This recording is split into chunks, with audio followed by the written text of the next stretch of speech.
müdafiə edirlər. Sizə görə nədir? Cərəyan nədir? Buyurun lütfən.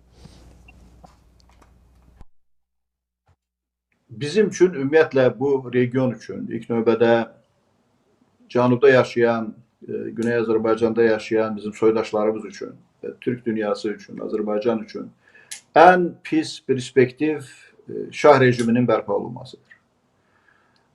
Yəni, indiki teokratik rejim tükənib. Artıq bu illər ərzində perspektivini itirib və onsuz da ya tez ya geç, amma çox uzaq olmayan bir gələcəkdə bu rejim gedəcək, bu rejim dəyişəcək. Amma onun yerində şah rejiminin olduğu bir dövlət qurulacaqsa, təbii ki, bu bizi narahat etməlidir. Ona görə biz bu məsələlərə çox diqqətlə yanaşmalıyıq.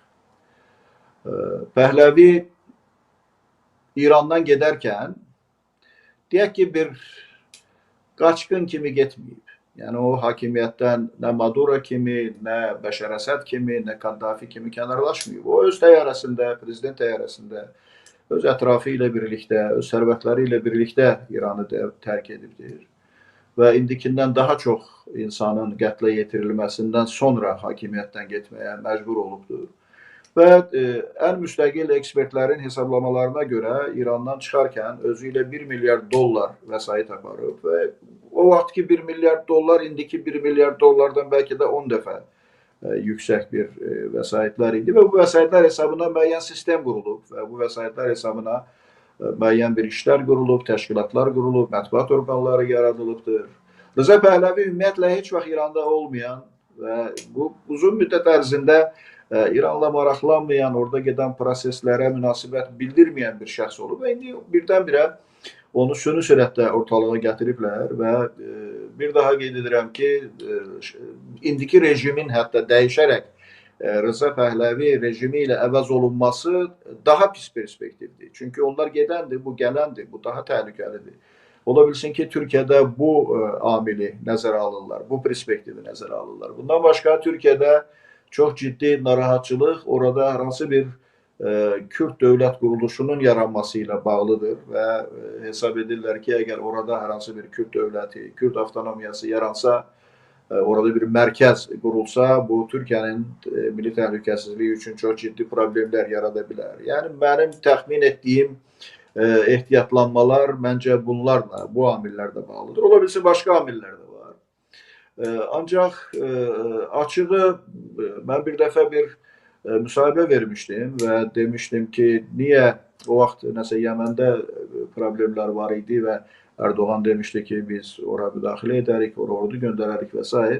O vaxt mən belə bir müsahibə vermişdim ki, ora uzaqdadır, amma Qarabağ yaxındadır. Yəni, söhbət 20-ci ildən xeyli əvvəl, təxminən 2010-cu illərə aid olan bir söhbətdir.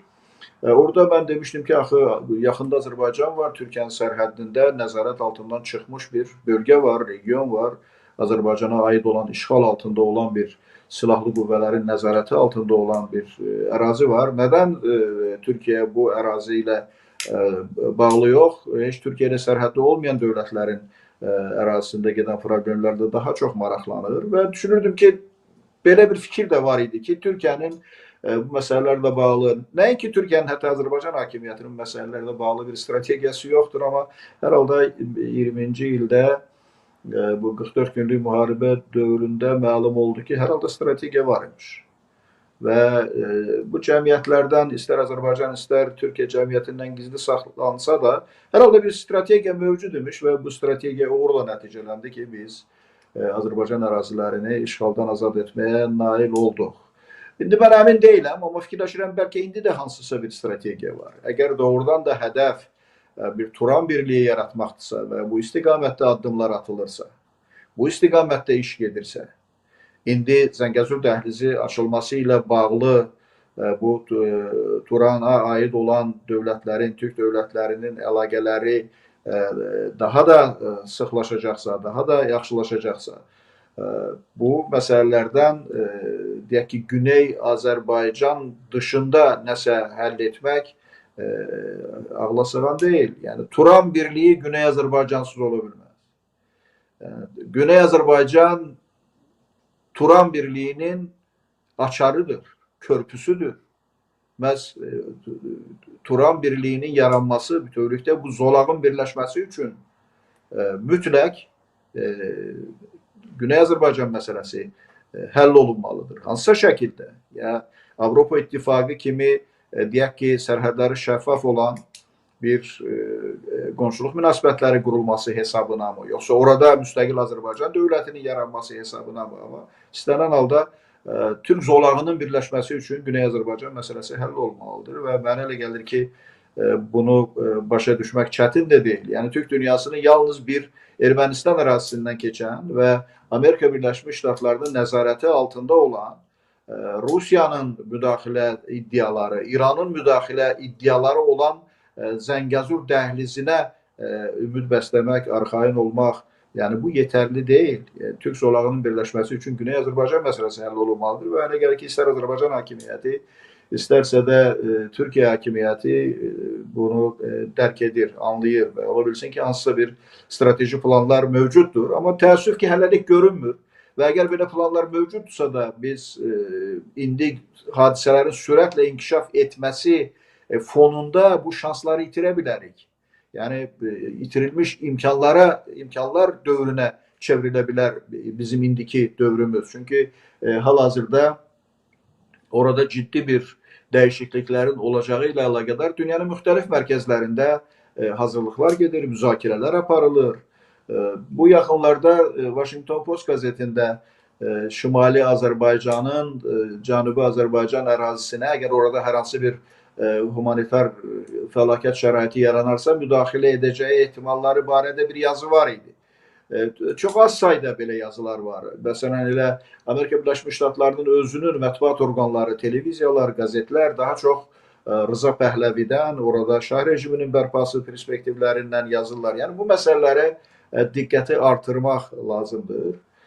Bundan başqa bir humanitar problemlər barədə də narahatlıqların olduqlarını ifadə edirlər. Bəzən Azərbaycan Respublikasında belə bir fikirlər səslənir ki, əgər Amerika Birləşmiş Ştatları ilə İsrail ilə İran arasında müharibə başlayarsa, Azərbaycana çox böyük qaçqın axını ola bilər, köç ola bilər.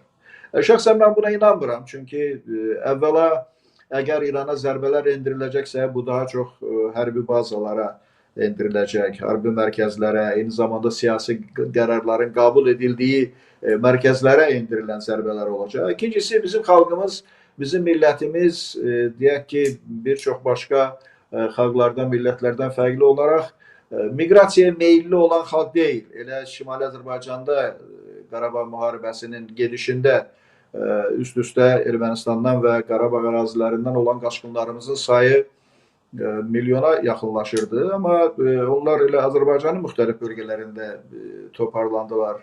Yəni, başqa ölkələrə belə kütləvi axın olmadı. Çətinliklə yaşadılar, çadır düşərgələrində yaşadılar, yataqxanalarda yaşadılar, çox böyük əziyyətlər çəkdilər. Amma xarici ölkələrə üst tutmadılar, elə Azərbaycan ərazisində qaldılar. Hətta qardaş dövlətlərə də üst tutmadılar, Azərbaycan ərazisində qaldılar. Mən əminəm ki, əgər Türkiyənin də, eyni zamanda Azərbaycan Respublikasının da bu məsələlərdən narahatçılığı varsa ki, əgər orada müharibə başlasa, orada yaşayan milyonlarla soydaşlarımız Azərbaycana, Türkiyəyə axın edəcəklər, böyük qaçqın axını olacaq. Mən buna inanmıram və açığı mən deyim ki, mən əminəm ki, belə hal olmayacaq. Yəni, kütləvi qaçqın, kütləvi axın, əvvəla Amerika Birləşmiş Ştatlarının orada o şəkildə müharibə aparmaq niyyəti yoxdur mənim fikrimcə. Əgər hətta olsa da belə, orada insanlar öz təhlükəsizliklərini elə yaşadıkları ərazilərdə təmin etməyə, çətinliklərə dözərək qatlaşacaqlar. Çünki bu bizim milli xüsusiyyətlərimizdən irəli gəlir. Elə, məsələn, Sovet dövrünün özündə bir çox xalqlar başqa ölkələrin ərazilərinə üst tuturdular, köç edirdilər. Amma Azərbaycan xalqı miqrasiyaya meyilli olan xalq deyil. Biz daha çox öz torpaqlarımıza, öz vətənimizə bağlı olan xalqıq. Və Cənubi Azərbaycanda mənə elə gəlir ki, milli məfkurə indi digər türk dövlətlərində olduğundan daha yüksəkdir. Türkiyədə bir, deyək ki, daha çox yaxın şərq ümumi siyasətinə yönəlmiş bir ideologiya hakim partiya tərəfindən irəli sürülür. Daha çox İslami dəyərlərə əsaslanan bir ideologiya irəli sürülür, təbliğ olunur. Eyni zamanda Orta Asiya respublikalarında bu Türkçülük təfəkkürü yeni inkişaf etmeye başlayır ya o yüksek seviyede değil. Hal-hazırda benim fikrimcə dünya Türkçülüğünün mərkəzi elə Azərbaycandır.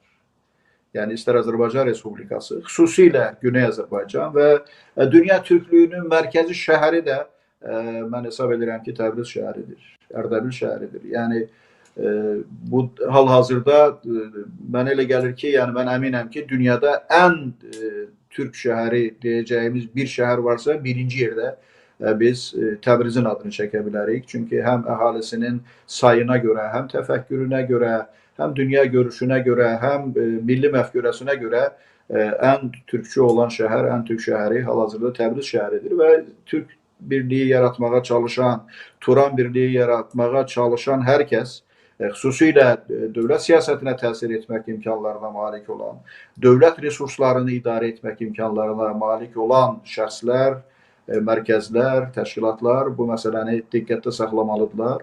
Bir daha onu deyirəm ki, Güney Azərbaycan olmadan gerçək bir, ciddi bir Turan birliğinin olması qeyri-mümkündür. Çox təşəkkür edirəm Sayın Arif bəy və mən son bir həm biraz açıqlamam olacaq, sonunda da sual. Değerli dostlar, lütfen beğen, paylaşın verilişimizi və son mərhələyə yavaş-yavaş yaxınlaşırıq. Təşəkkür edirəm burada bizimlə həmkarçılıq edən hər bir Təba TV ailəsinə və digər dostlar ki, sonradan da bizi seyr edəcəklər. Çox maraqlı məqamlar, yəni məqamlara gəldi, çıxdı Sayın Arif bəy.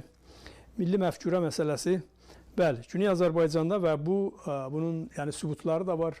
Təbii ki, orada milli məfkurə nə dərəcədə güclüdür. Bir zamanlar ki, hətta Qarabağ məsələsi unudulmuşdu. Yüz minlərlə insanlar Səhənd stadyumunda, Qurd dərəsində Qarabağ bizimdir, bizim olacaq. Yəni, o işğaldan ta qələbiyə qədər Təbrizin gündəmindəydi. Yəni, Güney Azərbaycanın gündəmindəydi və biz bunu Günas TV dönəmindən ta indiki YouTube kanalı dönəminə qədər hamısında videolarında yaymışıq. Və bizim yeganə silahımız da odur. Güney Azərbaycanın tək bir silahı var, odur. Oradakı xüsusilə də bir nəsl ki, orta və gənc nəsl. Orta daha çox, çünki o zamanki təbii ki, o təsirlərin altında və yeni nəsildəki təbii ki, gəlir, dedim, bunlar Z nəslidir və bunları kontrol etmək lazımdır, bunlara doğru düzgün istiqamət vermək lazımdır ki, hal-hazırda bizim o gücümüz, o mediamız da yoxdur. Ona görə də belə buraxılıblar, yəni bu formada, amma bir təbəqə ki, Azərbaycanın fədailəri adlanır və milli məfkuriyə silahlanıblar. Onlar həddən artıq milyonlarla insandır şübhəsiz. Hər zaman biz ona güvənirik. Və indi